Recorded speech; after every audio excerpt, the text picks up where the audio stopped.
नमस्कार स्वामी भक्तांनो, सर्वांना श्री स्वामी समर्थ। आजच्या व्हिडिओमध्ये तुमचं खूप खूप स्वागत आहे।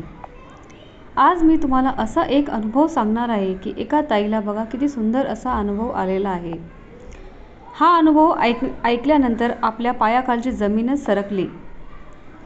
हा अनुभव एका अशा स्वामी भक्त ताईचा आहे की त्यांनी आयुष्यामध्ये काय केलं आणि काय नाही केलं असा अनुभव मी तुम्हाला सांगणार आहे।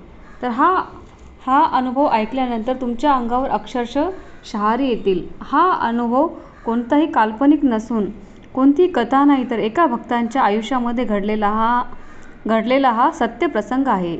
हा अनुभव तुम्ही नक्की शेवटपर्यंत ऐका, कारण कदाचित हा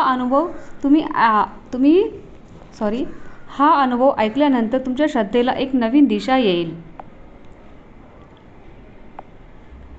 तर बघा, ताई म्हणतात त्यांच्या आयुष्यामध्ये स्वामींनी काय लीला केली आणि हा जो अनुभव सांगतात तो शब्द न शब्द खरा आहे। तर त्या ताई स्वामी सेवेकरी ताई म्हणतात मला स्वामींची सेवा कशी काय करायची हे मला माहीत नाही। माझ्या जीवनामध्ये स्वामींचे आगमन 2005 मध्ये झाले। मला माझ्या मैत्रिणीने स्वामीविषयी सांगितलं। त्यावेळेस माझ्या जीवनामध्ये खूप अडीअडचणी आणि खडतर प्रसंग सुरू होता। मी जॉब शोधत होते, जॉब मिळत नव्हता, घरची परिस्थिती खूप बिकट होती। मी त्याच वेळेस MPSCचे थ्रू वेगवेगळे पेपर देत होते।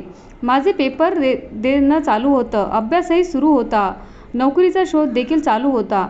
माझी मैत्रीण म्हटली, तू एकदा स्वामी सेवा करून बघ, महाराजांची सेवा कर। आणि माझ्या महाराजांची सेवा करण्यासाठी खरं तर भाग्य लागतं।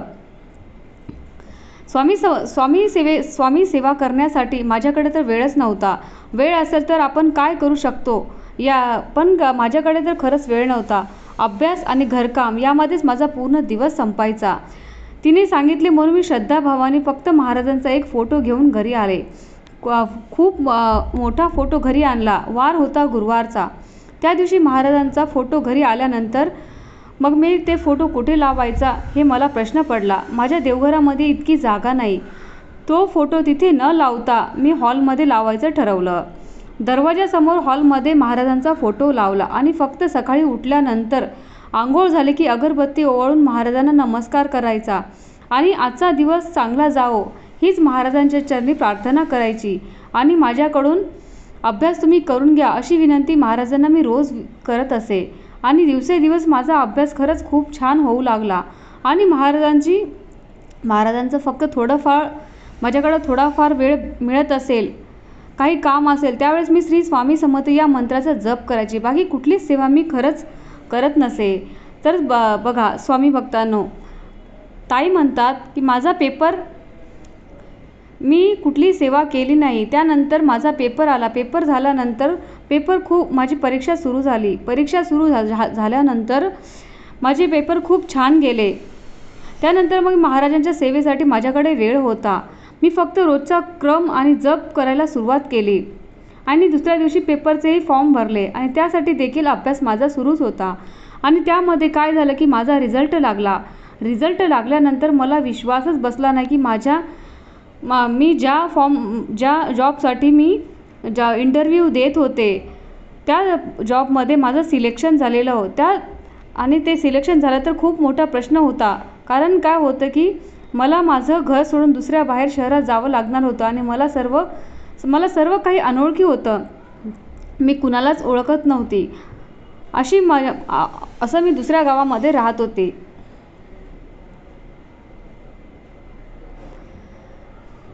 मी अनोळखी गावामध्ये मला जायसाठी मला भीती वाटत होती। त्यावेळेस माझी आई म्हटली, काही हरकत नाही, तुझे वडील आणि तू जा, तुझे वडील तू सेटल होईपर्यंत तुझे वडील तिथे थांबतील, त्यानंतर ते घरी येतील। मी घरचं सर्व काही बघते असं आईने मला आश्वासन दिलं। तसं मग मी तिथे जॉब करायचं ठरलं आणि तिथे जाण्याचं ठरवलं। मी अगोदरच ठरवलं होतं की मी जिथे कुठे राहील तिथे सर्वप्रथम महाराजांना सोबतच घेऊन जाईन।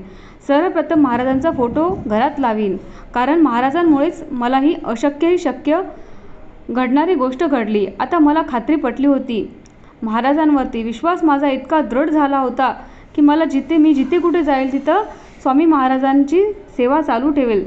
संध्याकाळपर्यंत आम्ही रूम शोधत होतो. माझं रूम शोधणं चालूच होतं, पण आम्हाला रूमचा तपास लागला नाही. पण त्यामुळे मन हताश झालं, काही कळेना. त्यानंतर महाराजांना मी कळवळून विनंती केली, स्वामी उद्या सकाळपर्यंत रूम मला मिळू द्या, चांगल्या ठिकाणी मला रूम मिळू द्या आणि तुमचा फोटो मला तिथे लावायचा आहे, याचा विसर मला पडू देऊ नका, अशी कळवळून महाराजांना विनंती केली. सकाळ झाली. सकाळी माझ्या मैत्रिणीकडे आम्ही थांबलेलो होतो. तिथे आंघोळ वगैरे केली आणि त्यानंतर मी म्हटले की माझी एक मैत्रीण म्हटली, तिला तिचा फोन आला की तिने असा पत्ता दिला की तिच्याकडे जा आणि तुम्हाला तिथे रूम नक्की मिळेल असं सांगितलं. मग तिने आमचा जो पत्ता आहे त्या पत्त्यावरती आम्ही गेलो. आम्ही बेल वाजवली आणि त्यानंतर दरवाजा उघडला आणि अगोदरच फोन माझ्या मैत्रिणीने त्यांना कळवलं होतं की आम्ही येणार आहोत. तिने आमचं स्वागत छान केलं, चहा वगैरे झाला आणि ती म्हटली की इथे जवळच एक रूम आहे, चला मी तुम्हाला दाखवते. तर बघा स्वामी भक्तांनो, एक सांगायचं राहूनच गेलं. आम्ही त्यांच्या घरामध्ये प्रवेश केल्याबरोबर मला महाराजांचा तिथे खूप मोठा फोटो दिसला आणि माझं मन खूप भरून आलं. भिवू नकोस, मी तुझ्या पाठीशी आहे, तुझ्यासोबत आहे, या वाक्याची प्रचिती पुन्हा एकदा मला स्वामींनी दिली आणि माझा विश्वास घट्ट झाला. आता आपल्याला रूम नक्की मिळेल, आपलं काम नक्की होणार आहे, हा विश्वास माझा दृढ झाला. आणि त्या ताईंनी आम्हाला एका ठिकाणी घेऊन गेले रूम बघायला. रूम खूप छान होती. माझी इच्छा होती की रूममध्ये खूप भरपूर असा प्रकाश असावा, हवा खेळती असावी आणि तसंच होतं. पूर्व पश्चिम फ्लॅट होता, 1 BHK फ्लॅट होता. खूप प्रकाश घरामध्ये येत होता, हवा देखील छान होती. मी वडिलांना म्हटलं खूप छान आहे, पण इथेच घेऊया. मग माझे वडीलही म्हटले ठीक आहे. रेंट आम्हाला ते आमच्या बजेटमध्ये होतं, ते थोडंसं जास्त होतं, पण सर्व काही म्हटलं तर थोडं जमणार आहे. कुठं ना कुठं आपल्याला ॲडजस्ट करावंच लागेल. ऑफिस देखील तिथून थोडंसं लांब पडत होतं, पण आता रूम चांगली भेटली म्हटलं तर आपण इथेच राहू असं ठरवलं. त्यानंतर माझे वडील आणि मी मग महाराजांचा फोटो सर्वप्रथम घेण्यासाठी गेलो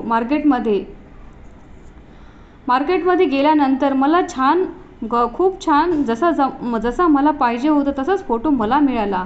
पुन्हा एकदा सर्वप्रथम घरामध्ये प्रवेश केल्याबरोबर महाराज दिसावे अशा हेतूने दरवाजासमोर महाराजांचा फोटो मी बसवला.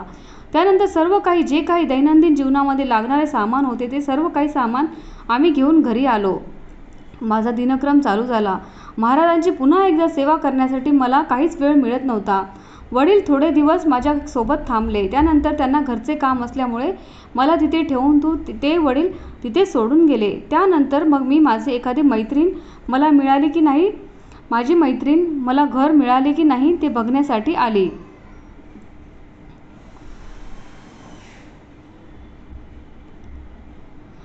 नंतर महाराजांना मुजरा वगैरे केला. त्या दिवशीचा गुरुवार होता. मी आणि माझी मैत्रीण मला एखादी मैत्रीण मिळू, स्वामींना मी अशी प्रार्थना केली, मला एखादी पार्टनर मिळू दे. कारण काय की भाडा खूप होता, तेवढं माझं बजेट नव्हतं आणि हा भाव माझ्या मनामध्ये होता. महाराजांना मुजरा केला. गुरुवार होता. एखादी मैत्रीण मला मिळू द्या, पार्टनरसाठी माझा वेळ जाईल, त्याचबरोबर सर्व काही व्यवस्थित होईल आणि पैशाची अरेंजमेंट होईल. कारण सुरुवातीला पैसे मिळत नाही, पहिले 6 महिने पेमेंट होत नाही. सर्वांनाच माहीत आहे घरची परिस्थिती. माझी एवढी परिस्थिती म्हणजे खूप बेताची परिस्थिती होती. तरी पण आई वडील पैसे देतात, पण त्याच्यामध्ये रूम भाडं, सर्व काही घरात लागणारं खाण्यापिण्याचं सामान, यामुळे पैसे भरपूर जाणार होते असं वाटत होतं. आणि त्या दिवशी महाराजांना मुजरा केला. ऑफिसमध्ये गेले आणि तिथे मला एक मैत्रीण मिळाली. तिला देखील रूम नव्हती आणि मग मी तिला सांगितलं की अशा ठिकाणी रूम घेतलेला आहे, तर आपण तिथे राहूया. ती देखील होकार दिला आणि मला खूप छान वाटलं. स्वामींनी पुन्हा एकदा माझी मदत केली. क्षणोक्षणी महाराज माझ्यासोबत असल्याचा भास मला वाटू लागला आणि नंतर भिवू नकोस, मी तुझ्या पाठीशी आहे, या वाक्याची प्रचिती मला महाराज क्षणोक्षणी देत होते. माझी मैत्रीण आणि आम्ही दोघे तिथे राहू लागलो. सकाळी ती स्वयंपाक करायची, संध्याकाळी मी करायची, असं आमचं सुरू झालं. आणि ती देखील साईबाबाची निस्सीम भक्त होती. स्वामींची सेवा करत नव्हती, पण साईबाबांना खूप मानायची. असंच आम्ही आता म्हटलं की आता महाराजांचं हे झालं, पण इथे जर कुठे मठ असेल तर आपल्याला किती बरं झालं असतं, आपण पण कधीतरी असं मठात गेलो असतो असं म्हटलं. आणि मग गुगलवरती टाकलं इथे श्री स्वामी समर्थाचा महाराजांचा मठ कुठे आहे. तर काय आश्चर्य, 1 किलोमीटर अंतरावरतीच महाराजांचा मठ होता. हे कळल्यानंतर मला खूप आनंद झाला. मग माझी मैत्रीण आणि आम्ही दोघे संध्याकाळी गुरुवारी महाराजांच्या दर्शनासाठी गेलो. तिथे गेल्यानंतर महाराजांची आरती वगैरे सर्व काही झालं. आमच्याकडे गाडी वगैरे काहीच नव्हती, आम्ही पायी गेलेलो आणि येताना आम्हाला थोडासा उशीर झाला, रात्रही झाली. आरती 6:30ची वाजत होती. 6:30ला असल्यामुळे येजेपर्यंत 7, 7:15 वाजले. प्रसाद वगैरे घेईपर्यंत 7:30 वाजून गेले. त्यामुळे खूप अंधार पडला. भीतीही मनामध्ये वाटत होती. सुरुवात झाली, कारण रस्ता येत होता. त्या रस्त्याला फारसं कोणी येत नव्हतं, गाड्याही फार नव्हत्या. त्यामुळे मैत्रिणीला म्हटलं आता काय करायचं. ती म्हटली आपण पटपट जाऊया, काही टेन्शन नको घेऊ. मी म्हटलं महाराज तुम्ही आमच्यासोबत चलावं, अशी तिने महाराजांना प्रार्थना केली आणि विनंती केली. त्यानंतर स्वामी भक्तांनो, आम्ही मठातून निघाल्याबरोबर एक श्वान आमच्यासोबत येत होता. आमच्या मागे मागे चालत होता तो कुत्रा. आणि श्वान आमच्यासोबत का बरं येत आहे हे आम्हाला काही कळत नव्हतं.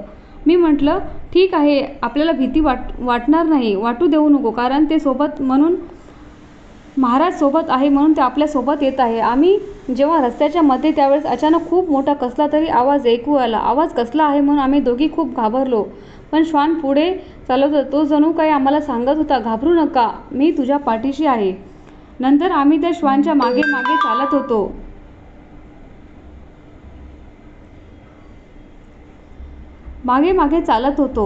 आणि मुखामध्ये स्वामी समर्थ महाराजांचं नामस्मरण चालू होतं. मोबाईलचा टॉर्च लावलेला आणि हनुमान चालीसा, माझी मैत्रीण हनुमान चालीसा म्हणत होती आणि मी श्री स्वामी समर्थ मंत्राचा जप करत होते.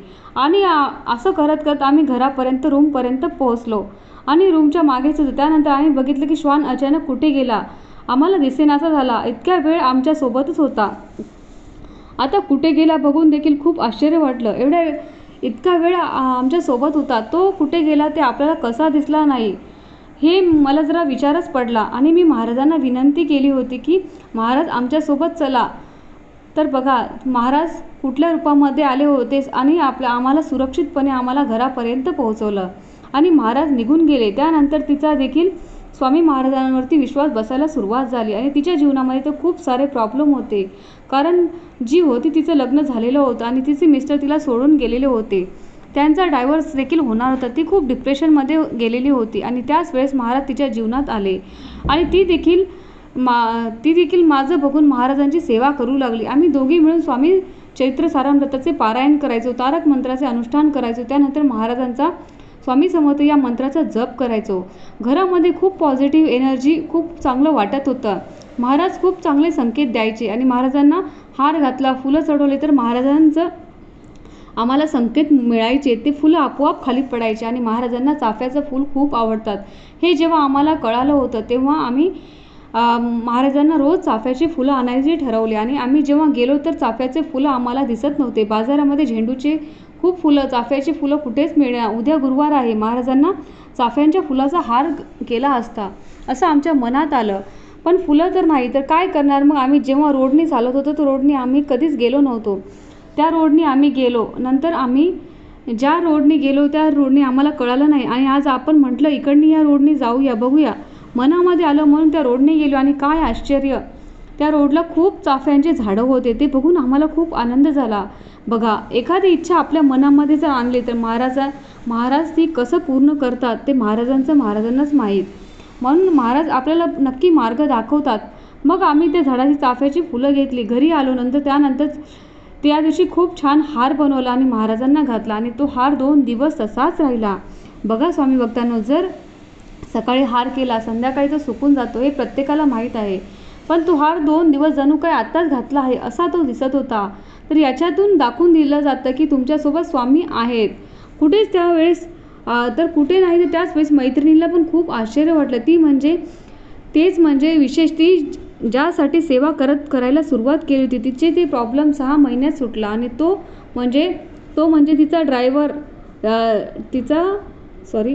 तो म्हणजे तिचा ड्रायव्हर. तिच्या नवऱ्यासोबत तिला जायचं होतं आणि त्यांना सुखाने संसार करायचा होता.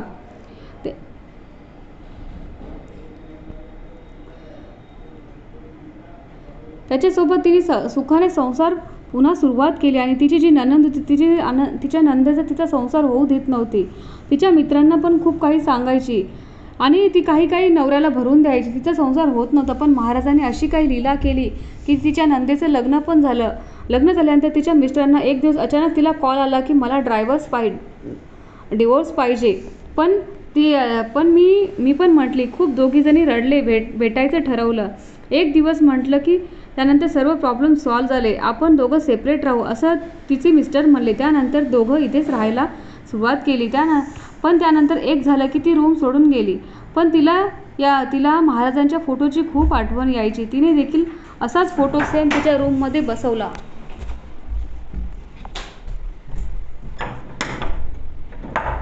अरे थांबा ना.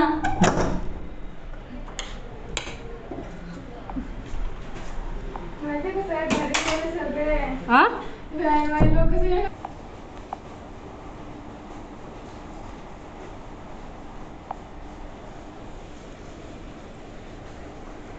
तिला महाराजांची खूप आठवण यायची. तिने देखील असाच फोटो सेम तिच्याही रूममध्ये बसवला. पुन्हा एकदा ती एकटी पडली. पण जेव्हा एकटी पडले तेव्हा महाराज मला कंटिन्यू म्हणायचे की मी आहे, तू घाबरू नकोस. आणि मग त्यानंतर माझी सेवा वाढली. कारण मी एकटीच होते आणि सेवाही मी सकाळीच करायची. लवकर उठायची ब्रह्ममुहूर्तावर. 3-4 वाजता उठून मी महाराजांची सेवा करायला सुरुवात केली.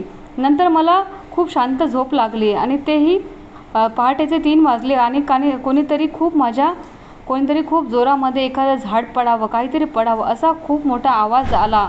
आणि मी बघितलं तर कुठे काहीच नव्हतं. एवढा मोठा आवाज कशाचा आला?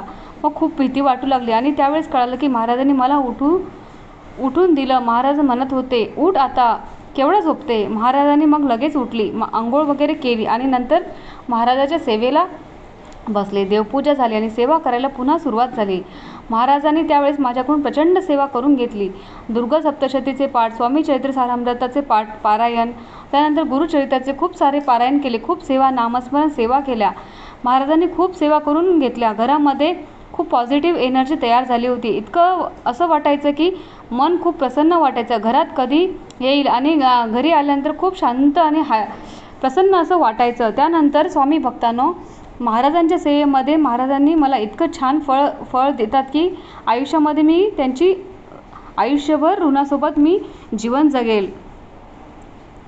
स्वामी महाराजांनी मला आयुष्यामध्ये इतकी छान प्रचिती दिली की माझ्यासाठी माझे आईवडील जे स्थळ शोधत होते तसं स्थळ मला त्यांनी शोधून दिलं. आम्हाला एकच इच्छा होती की मला ज्या मुलासोबत लग्न करायचं आहे तो पूर्ण नास्तिक नसावा, धार्मिक असावा, आध्यात्मिक असावा, स्वामींना मानणारा असावा आणि त्याने मला महाराजांची सेवा करू द्यावी, स्वामी महाराजांची सेवा करू द्यावी एवढीच माझी अपेक्षा होती.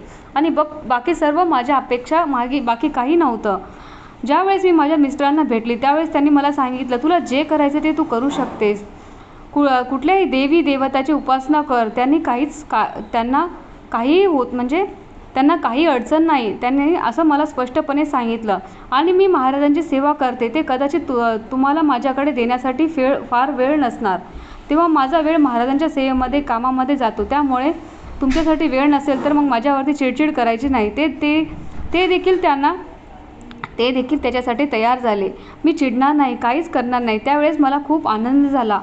त्यानंतर आमचं लग्न झालं. लग्न झाल्यानंतर खरंच त्यांनी जो शब्द दिला होता त्यांनी तो शब्द पूर्णपणे पाळला. ते कधी माझ्यावरती चिडचिड करत नसे. कुठलेही पारायण करताना मला कधी अडवलं नाही. मग मला कधी वाटायचं खरंच आपण यांना वेळ देऊ शकत नाही, म्हणून कधीतरी त्यांना वेळ देत असायची. महाराजांनी माझ्याकडून आता देखील खूप सेवा करून घेतल्या. आज मी खूप सुखी आहे, समाधानी आहे. विशेष म्हणजे काय तर स्वामींच्या सेवेमध्ये रममाण आहे आणि माझे मिस्टर देखील स्वामींची सेवा करू लागले आणि त्यासाठी मला खूप महाराजांचा सुंदर असा अनुभव आलेला आहे.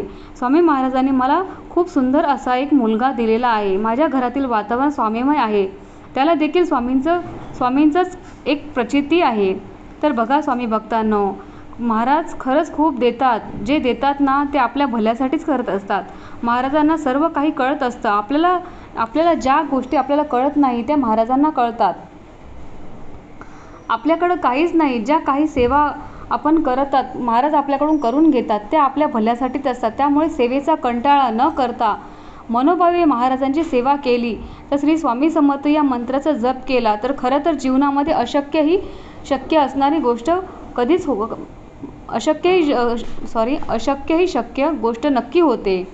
स्वामी महाराज नेहमी प्रचिती देतात. हम गया नहीं जिंदा है या वाक्याची प्रचिती महाराजांनी मला दिली. आणि तर स्वामी भक्तांनो बघा, मला आलेले हे स्वामींचे दिव्य सुंदर अनुभव होते. आणि श्री स्वामी समर्थ भक्तांनो, हे अनुभव किती सुंदर आहेत या ताईंकडून आपल्याला ऐकायला भेटले. तर हा व्हिडिओ तुम्हाला कसा वाटला? पुन्हा भेटूया अशा सुंदर अनुभवासोबत. आणि तोपर्यंत सर्वांना श्री स्वामी समर्थ, जय जय स्वामी समर्थ. हा अनुभव तुम्हाला आवडला असेल तर व्हिडिओ लाईक करा, शेअर करा आणि सबस्क्राईब करा. आणि तुम्हाला माझे अनुभव ऐकायला आवडत असेल कमेंटमध्ये नक्की मला तुमचे प्रश्न सांगा. श्री स्वामी समर्थ, जय जय स्वामी समर्थ. अवधूत चिंतन श्री गुरुदेव दत्त सद्गुरू.